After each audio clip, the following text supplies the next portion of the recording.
d'ailleurs avec Mario Barre.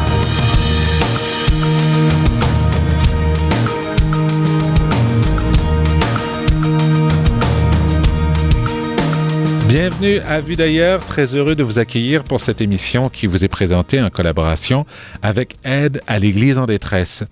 Aujourd'hui, nous allons toucher un sujet sur lequel nous revenons régulièrement dans cette émission, en tout cas du moins de mémoire. J'ai probablement touché au sujet de la RDC au moins 5 à 6 fois dans cette émission et on va y revenir certainement puisque c'est une tragédie qui se passe en Afrique de l'Est dont personne ne parle. On n'entend jamais parler ici de cette tragédie, de ces 5,4 millions de personnes qui, depuis 20 ans, ont été tuées, soit parce qu'elles sont mortes de leurs blessures, soit parce qu'elles ont été tuées directement par les milices.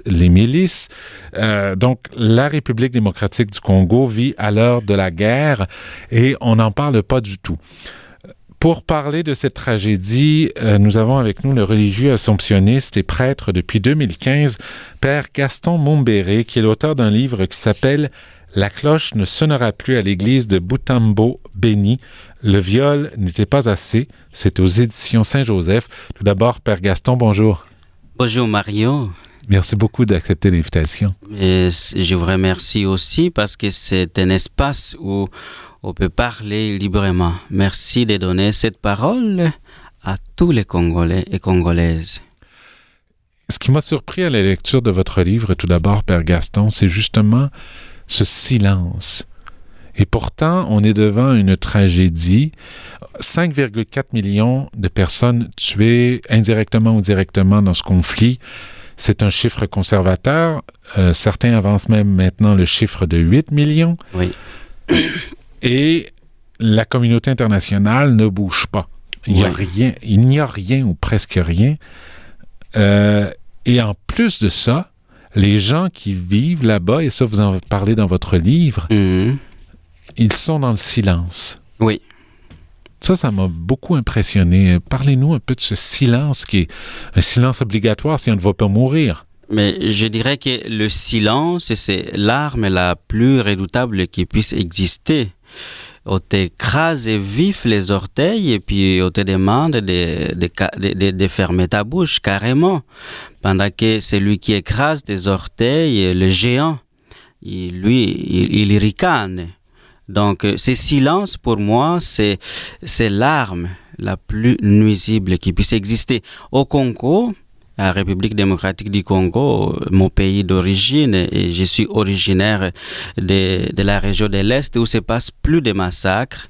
Et j'étais là en 2012 pendant mes vacances et puis j'ai observé les gens qui me disaient il faut pas parler, il faut se taire.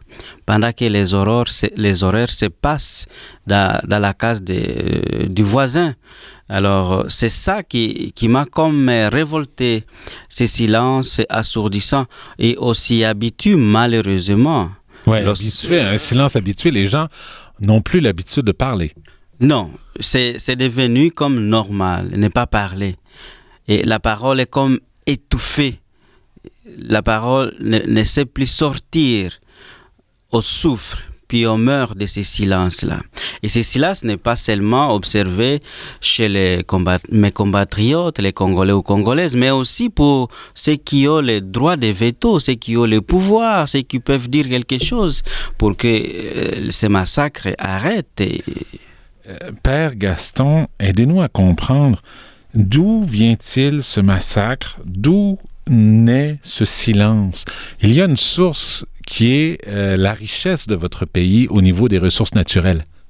Oui, ça c'est une des sources qui, selon plusieurs, moi aussi je l'avoue, selon mes recherches, les richesses du Congo qui sont une des sources principales de ces conflits, de ces violences qui durent maintenant plus de 20 ans.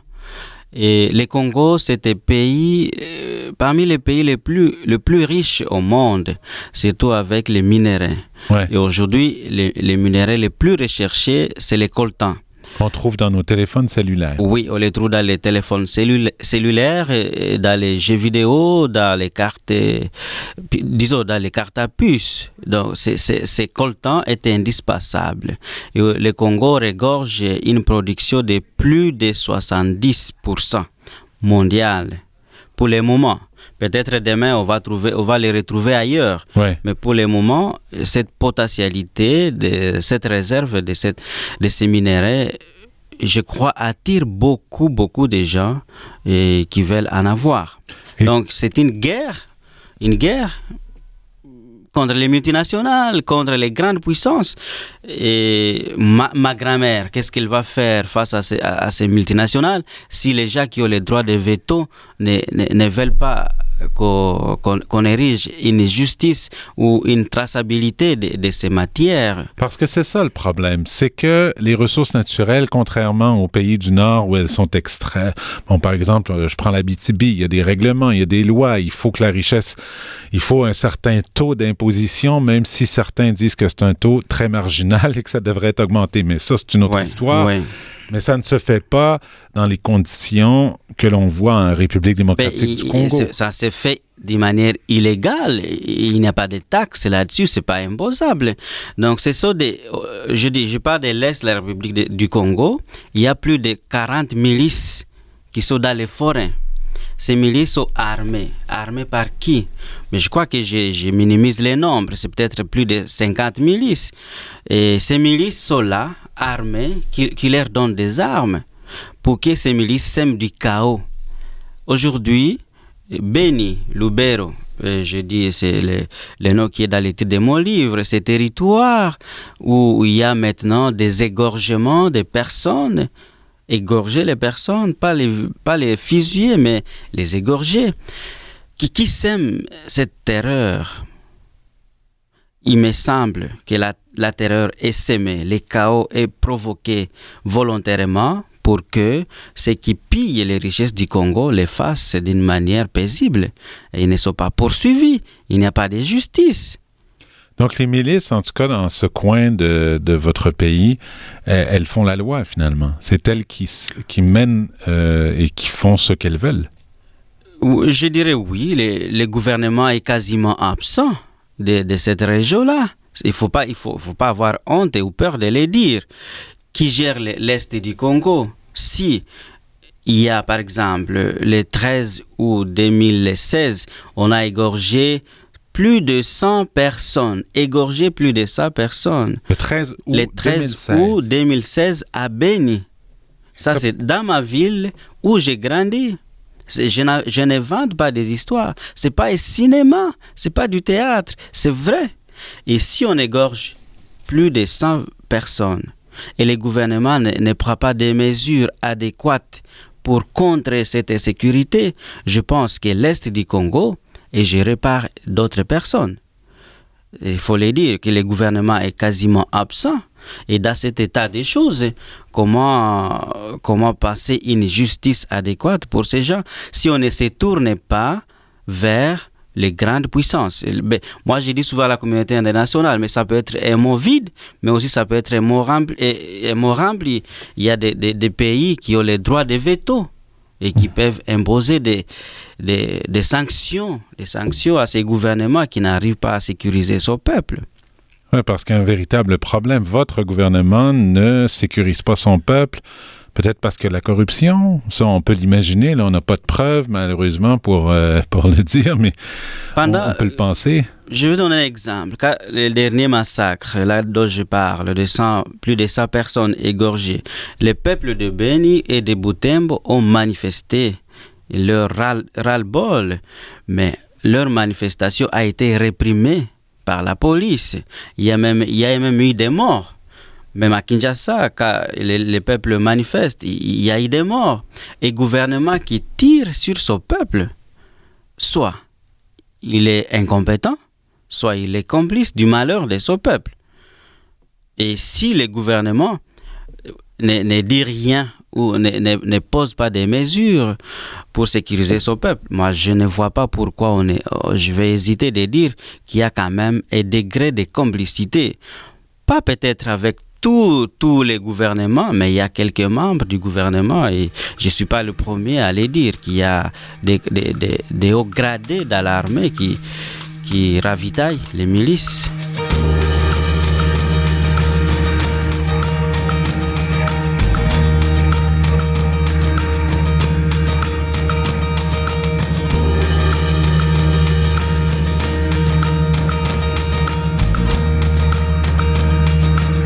Vous êtes toujours à l'émission Vue d'ailleurs et nous sommes en compagnie du père Gaston Mumbere, qui est religieux assomptionniste, prêtre depuis 2015. Il habite maintenant au Québec depuis 9 ans.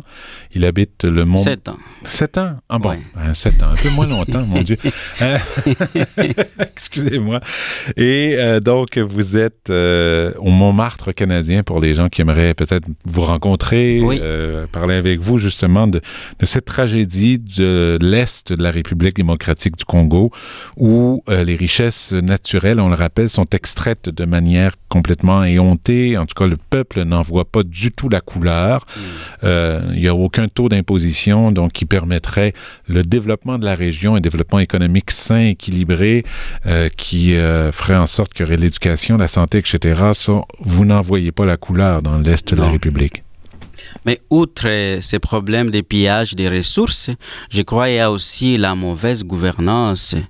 Et il y a aussi ces projets qui balbutient de la balkanisation de l'Est du Congo qu'on voudrait annexer soit au Rwanda, soit en Ouganda, ou à faire un pays à part pour que ça soit un pays autonome où on va exploiter de manière illégale ou à toute quiétude de toutes ces richesses. Je rappelle que l'Est du Congo, c'est la partie la plus riche. Et si on veut balkaniser cette partie, c'est-à-dire il y a des agendas cachés derrière. Donc il y a ces problèmes de pillage des ressources. Ça, c'est une chose. Puis il y a aussi l'autre problème de balkanisation. Mais le troisième problème, c'est la mauvaise gouvernance, tout simplement. Et donc, quand je parle de la balkanisation, on met souvent derrière les prétextes des réfugiés Hutus-Rwandais qui sont au Congo depuis le génocide de 1994. Ces peuples Hutus qui sont instrumentalisés, donc tout le monde les appuie, mais pour des faits politiciens, soit du Rwanda, soit de l'Ouganda. Donc l'armée ougandaise peut venir envahir les territoires congolais sous prétexte qu'ils viennent faire le suivi des réfugiés Hutus-Rwandais, alors que c'était prétexte qui est maintenant révolu. Père Gaston, et je le rappelle là, en passant, vous avez écrit ce livre, La cloche ne sonnera plus à l'église de Butembo béni. Le viol n'était pas assez, aux éditions Saint-Joseph. On comprend par ces lettres que vous écrivez à votre tante à partir de Québec. On sent l'hiver. On comprend mieux le conflit. On comprend mieux à quel point ça touche directement les gens, à quel point le silence est omniprésent parce qu'on ne veut pas mourir soi-même, parce qu'on doit... voilà. Moi, je vous poserai la question, vous êtes religieux assomptionniste, vous êtes prêtre depuis 2015. L'Église, dans cette partie de l'Est de la République démocratique du Congo, elle est aussi extrêmement touchée et de plus en plus. C'était la seule institution qui pouvait parler et qui osait parler. Et là, maintenant, elle se tait de plus en plus. Oui, c'est dommage, mais l'Église, elle est toujours présente et puis elle reste encore crédible et j'aurais souhaité qu'elle prenne encore le courage malgré les catastrophes qui puissent arriver à cette Église. Moi, je suis assomptionniste et je sais que c'est dur de travailler dans le contexte du Congo. Mes 3 confrères, Anselme, Jean-Pierre, Edmond, ont été enlevés. Et j'apparts dans les livres. En 2012. En 2012, le 19 octobre 2012, ils étaient à la paroisse d'Embaou, c'est non loin de la ville de Béni. Alors, ces prêtres que je connaissais bien, mes confrères, ont été enlevés. Et depuis 2012 jusqu'à 2016, il n'y a pas de traces de leur existence. Sont-ils morts ou... Donc, on ne sait pas encore où ils sont, là. On ne sait pas. On ne sait pas. Les gouvernements n'ont fait aucune enquête. Donc, les gens peuvent mourir comme des mouches au Congo. Il n'y a aucune enquête. Ça, c'est pas normal. Et récemment, au mois de mars, il ne faut pas que je me trompe des dates, le père Vincent, encore un autre assomptionniste, Vincent Maggiosi, a été sauvagement assassiné parce qu'il a osé dénoncer la complicité du président congolais et du président rwandais et du président ougandais dans les massacres au Congo. Ça lui a coûté la vie, oui. Il est mort, criblé de balles. Donc, l'Église est vraiment touchée, mais je crois que c'est dur pour ceux qui sont là au Congo de prendre la parole comme je l'ai fait ici. Parce qu'ils craignent pour leur vie. Pour leur vie, oui. Donc, l'Église est là. Je vois la conférence des évêques du Congo, là, qui prennent le courage de dénoncer les choses. Je les remercie pour ces actes qu'il faut pour le peuple. Parce que Jacobien, que la bonne nouvelle, c'est aussi la bonne nouvelle de la libération de l'oppression. Je ne peux pas annoncer le Christ est mort et ressuscité pendant que ma sœur est violée ou pendant que mon frère est égorgé. Je crois qu'il faut mettre des urgences et des priorités. Ça serait là aussi l'évangélisation, de sortir le peuple de ses souffrances macabres. Vous dites viol, vous dites meurtre, ce sont toutes des conséquences de ces milices, une quarantaine, et même certains vont jusqu'à dire que c'est une cinquantaine de milices qui sèment la terreur dans les villages. Et une façon de semer la terreur, c'est le viol, et ça, c'est une arme de guerre, finalement. C'est devenu presque une arme de guerre dans le cas de la République. On parle maintenant on a cette réputation que le Congo, c'est la capitale mondiale du viol. La capitale mondiale du viol. C'est ça notre réputation. Imaginez-vous. Alors, le viol est devenu une arme de guerre. J'ai fait parfois visionner les films du docteur Denis Mukwege, L'homme qui répare les femmes. Je ne sais pas si vous l'avez vu, mais c'est un film qui ne laisse personne indifférent. C'est-à-dire, à violer une femme, on tue les lieux même de la naissance de l'humain. La femme violée ne pourra plus mettre au monde, ou pour aller plus loin, ne pourra plus avoir des rapports sexuels. Et si elle a un enfant, c'est l'enfant de la honte, finalement, dans le village, où on la refuse, on lui dit va-t'en. C'est ça. Donc, c'est vraiment une arme efficace. Comme j'ai dit pour les silences. Le viol, c'est vraiment une arme efficace pour terroriser tout un peuple. Et quand j'ai écrit les livres, la cloche ne sonnera plus, les viols n'étaient pas assez. C'est comme si les viols n'étaient pas suffisants. Comme si celui qui fait le mal n'était pas satisfait des viols, des enlèvements ou des assassinats. Alors là, il faut s'attaquer au moral du peuple, qui est l'Église. L'Église qui était encore quelque chose qui donnait l'espoir. Mais lorsqu'on arrive à enlever 3 prêtres ou à kidnapper des prêtres ou à tuer des prêtres, c'est-à-dire on touche même à quelque chose qui redonnait un petit espoir. Les viols n'étaient pas assez dans ces cas-là. Ah oui, d'accord. Et je pense aussi aux sœurs Trappistines en 2012, je crois également. Oui. L'une d'entre elles qui a été tuée lorsqu'elle a ouvert la porte aux milices qui forçaient la porte du couvent. Là. Oui. Comment on peut continuer à travailler comme ça, dans ces conditions-là? Comment on trouve le courage? Parce que, veut pas, un religieux, une religieuse, un prêtre, un laïc engagé, c'est des êtres humains. Ce sont des êtres humains de chair. Ouais. Mais il me semble, j'ai cette conviction que même dans les pires moments de souffrance, il y a toujours des gens qui restent debout et qui encouragent les autres. Ces gens sont là. Je pense qu'il faut les encourager à tenir, à encourager les autres, de se relever.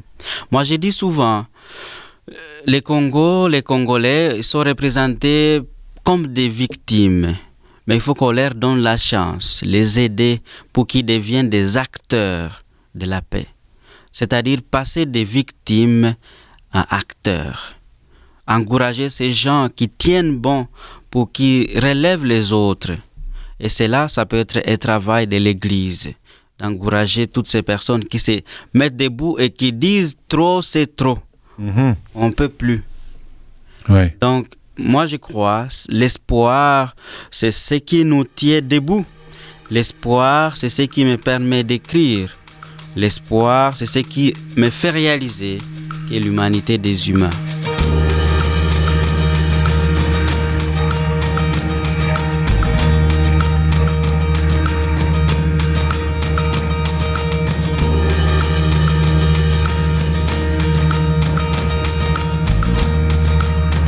Vous êtes toujours à l'émission Vue d'ailleurs et nous sommes en compagnie du père Gaston Mumbere, qui est religieux assomptionniste, prêtre depuis 2015. Il habite maintenant au Québec depuis 7 ans, au Montmartre canadien. Donc les gens qui font un détour à Québec, eh bien, vous êtes les bienvenus pour aller rencontrer. Également auteur de ce livre, La cloche ne sonnera plus à l'église de Boutambo, Béni, aux éditions Saint-Joseph. Le viol n'était pas assez, en sous-titre. Père Gaston, c'est intéressant parce que quand on vous lit, on n'est pas du tout là, dans le traité de politique ou dans le traité. On est vraiment dans la vie concrète des gens. Et ça, c'est un aspect qui avait été peu, en tout cas qu'on connaissait peu ici de ce côté de l'Atlantique, qui nous aide à mieux comprendre à quel point ce conflit va chercher les gens directement jusqu'au plus profond de leur âme. Oui, je ne voulais pas faire une écriture engagée, politique, où je dénonce des choses. C'est comme si j'étais dans une confrontation binaire. Et j'essaie de sortir de cet aspect polarisé, les bons puis les mauvais, mais d'essayer de chercher ensemble un chemin, une piste de sortie. Alors, je ne voudrais pas être dans cette posture du dictateur. Le dictateur, tout ce qu'il veut, c'est que tout le monde s'occupe de lui, qu'on s'intéresse à lui ou qu'on soit contre lui. Et là, ça nourrit son amour propre. Ouais, voilà. Mais je voulais sortir dans ces griffes des dictateurs, sortir pour bien réfléchir. Ouais. C'est-à-dire, l'écriture de ces livres, je les voulais dans ce sens-là. Ne pas être dans une confrontation, mais un homme de foi, un homme d'espoir qui cherche des pistes et des solutions pour le bon fonctionnement de ce pays. Parce que si j'ai resté dans la confrontation, je pense que ce n'est pas le bon chemin à emprunter. En tout cas, pour quelqu'un qui se dit de l'Évangile, là, c'est clair. Ça. C'est ça, oui. C'est ça ce que je voulais faire, finalement, de sortir de cette polarisation des choses, les bons puis les mauvais. Père Gaston, vous êtes né dans la guerre. Oui, je suis né au Nord Kivu, dans le territoire de Béni. J'ai grandi dans la ville de Béni. C'est la ville où il y a plusieurs rébellions. J'ai connu plusieurs rébellions. J'ai moi-même été agressé. Je me rappelle la veille où je devais aller au séminaire. Les milices sont rentrées dans ma chambre, ils ont tout pris. Je ne vante pas des histoires. Je me rappelle même quand j'étais enfant, ma mère me tenait par la main au courait la nuit parce qu'il y avait des milices qui venaient de rentrer dans les villages.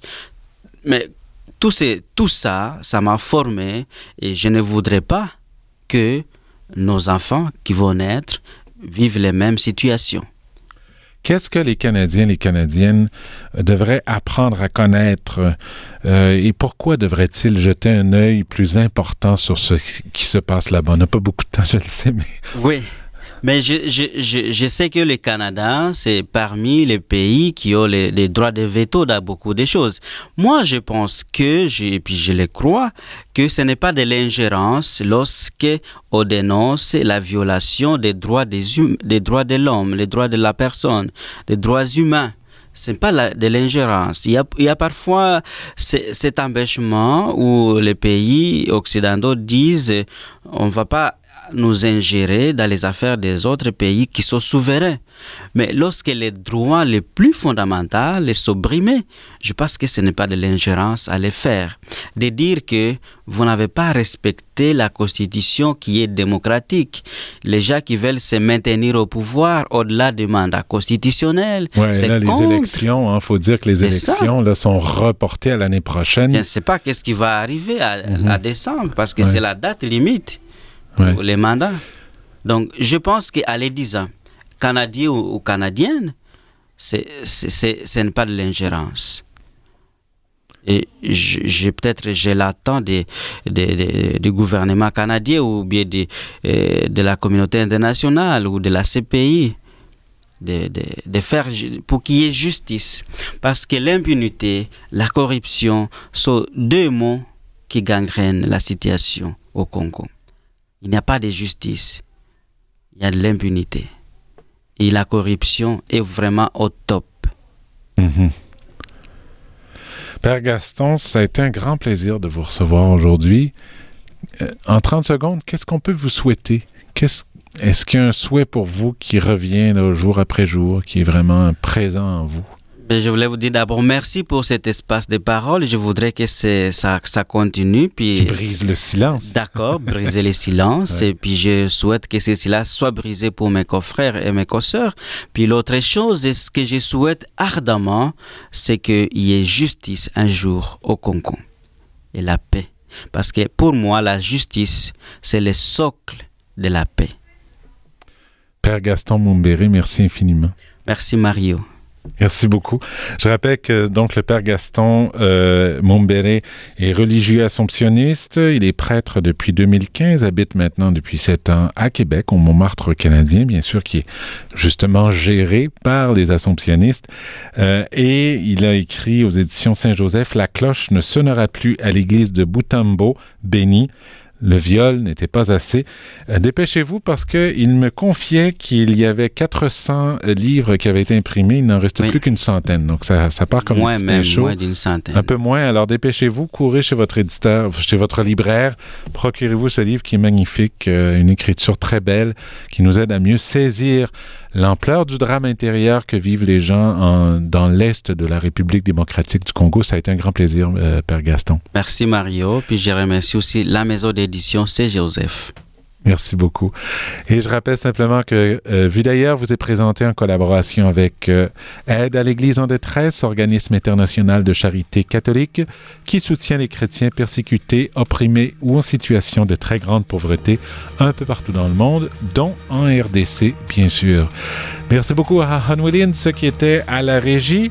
Je vous souhaite une très belle écoute à l'antenne de votre station préférée et je vous donne rendez-vous, bien sûr, la semaine prochaine pour un nouveau Vue d'ailleurs. Au revoir.